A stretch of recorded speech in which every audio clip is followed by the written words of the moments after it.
Halo semuanya, selamat datang kembali di Bisa Kimia. Hari ini kita akan membahas salah satu bidang kimia energi yang sangat penting. Bagaimana tumbuhan bisa diubah menjadi bahan bakar? Banyak orang bertanya, apakah benar BBM bisa dibuat dari tanaman? Apakah mungkin daun, batang, buah, atau bahkan mikroalga berubah menjadi bahan bakar cair seperti bensin dan solar? Yang menarik adalah bukan hanya bisa, tetapi teknologi ini sudah berjalan puluhan tahun dan terus berkembang menjadi semakin efisien. Dan teknologi biofuel ini ternyata tidak berhenti hanya pada satu metode. Saat ini sudah ada 3 generasi biofuel yang masing-masing memiliki kelebihan dan tantangan.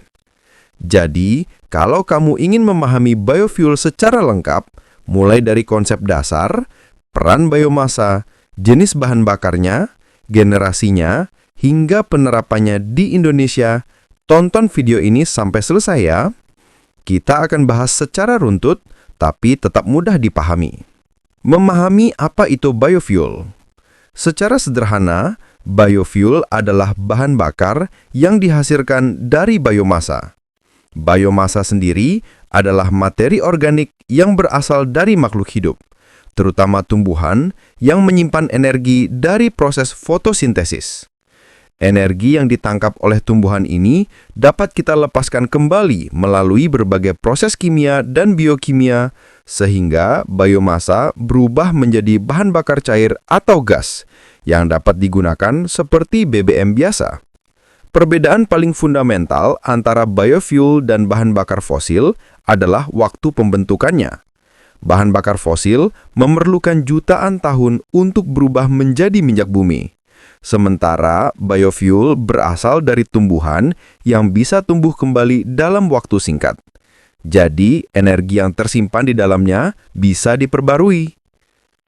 Biomasa dan perannya dalam biofuel. Untuk memahami biofuel, kita perlu memahami biomasa, karena biomasa adalah bahan baku utamanya.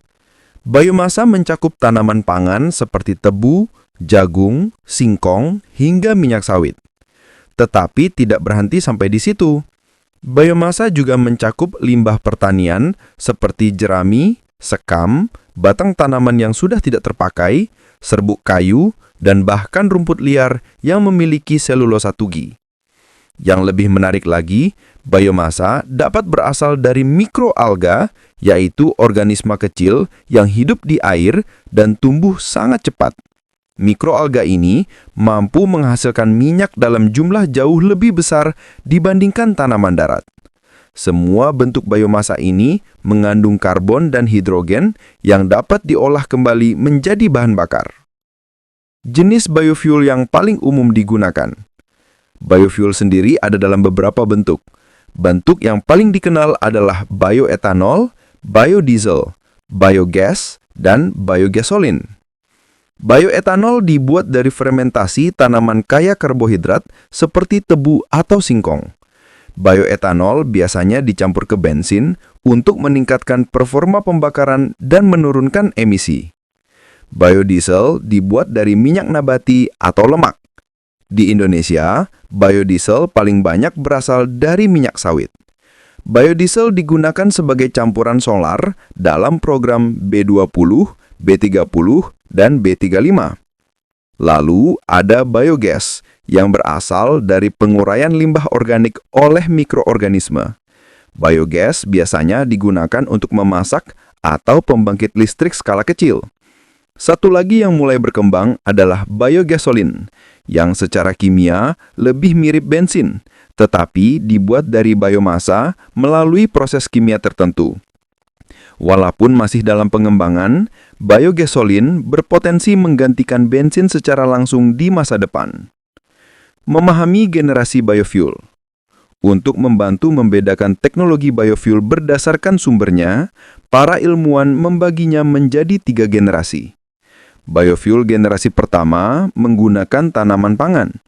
Contohnya tebu, jagung, singkong, dan minyak sawit. Teknologi ini adalah teknologi paling awal dan paling matang. Namun ada satu tantangan besar, yaitu potensi persaingan antara kebutuhan energi dan kebutuhan pangan. Biofuel generasi kedua mengatasi masalah tersebut dengan menggunakan biomasa non-pangan.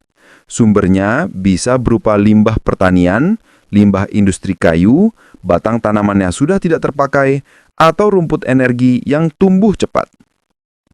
Teknologi ini lebih ramah lingkungan, namun proses pengolahannya lebih sulit karena harus memecah selulosa menjadi gula terlebih dahulu sebelum dapat diubah menjadi bahan bakar. Biofuel generasi ketiga menawarkan pendekatan yang jauh lebih efisien dengan menggunakan mikroalga. Mikroalga memiliki kemampuan menghasilkan minyak dalam jumlah jauh lebih besar dibandingkan tanaman darat, tidak memerlukan lahan pertanian, dan bisa tumbuh di berbagai kondisi air. Namun, mikroalga membutuhkan teknologi budidaya dan ekstraksi yang lebih rumit. Walaupun begitu, banyak peneliti percaya bahwa biofuel generasi ketiga adalah masa depan energi terbarukan dunia. Kelebihan biofuel dalam transisi energi. Biofuel memiliki banyak kelebihan yang membuatnya semakin penting dalam transisi menuju energi bersih. Bahan bakunya tersedia di alam dan dapat diperbarui. Penggunaannya juga mengurangi ketergantungan pada minyak fosil yang jumlahnya terbatas. Emisi yang dihasilkan dari pembakaran biofuel umumnya lebih rendah dibandingkan bahan bakar fosil. Selain itu, produksi biofuel memberikan keuntungan bagi negara agraris karena dapat meningkatkan ekonomi petani dan desa. Bahan baku yang sebelumnya dianggap limbah dapat memiliki nilai tambah. Dengan kata lain, biofuel tidak hanya memberikan manfaat bagi lingkungan, tetapi juga bagi masyarakat. Tantangan biofuel. Walaupun menjanjikan, biofuel tetap memiliki tantangan. Tantangan pertama muncul pada generasi pertama karena penggunaan tanaman pangan dapat menimbulkan konflik antara energi dan makanan.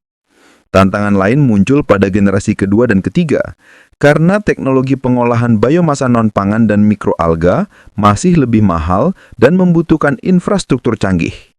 Selain itu, produksi biofuel yang berkelanjutan memerlukan sistem yang solid, dari pengelolaan lahan, pengumpulan biomasa, pemrosesan, hingga distribusi.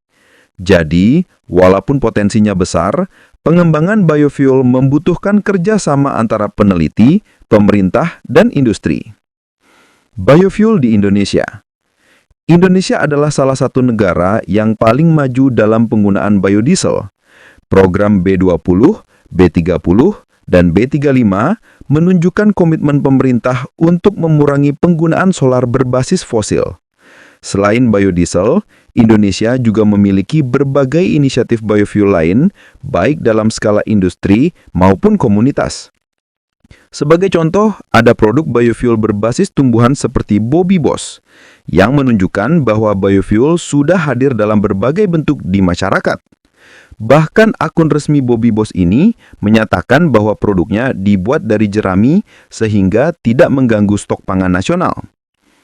Masa depan biofuel. Jika melihat perkembangan teknologi dan kebutuhan energi global, biofuel memiliki masa depan yang sangat cerah.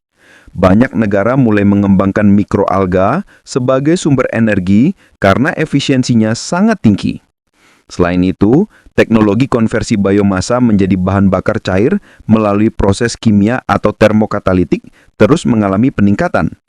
Bahkan, saat ini, beberapa maskapai mulai menguji biojet fuel, yaitu biofuel untuk pesawat. Jika ini berhasil diterapkan secara luas, emisi dari industri penerbangan bisa berkurang drastis.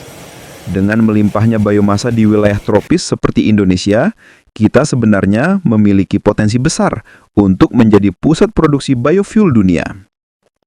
Itulah pembahasan lengkap mengenai biofuel, mulai dari konsep dasarnya, peran biomasa, jenis-jenis biofuel, pembagian generasi, hingga tantangan dan masa depannya. Semoga penjelasan ini membantu kamu memahami bagaimana tumbuhan dan biomasa dapat diubah menjadi energi. Kalau kamu ingin video lanjutan tentang proses kimia pembuatan biodiesel, reaksi transesterifikasi, fermentasi bioetanol, atau teknologi konversi biomasa, tulis aja di komentar.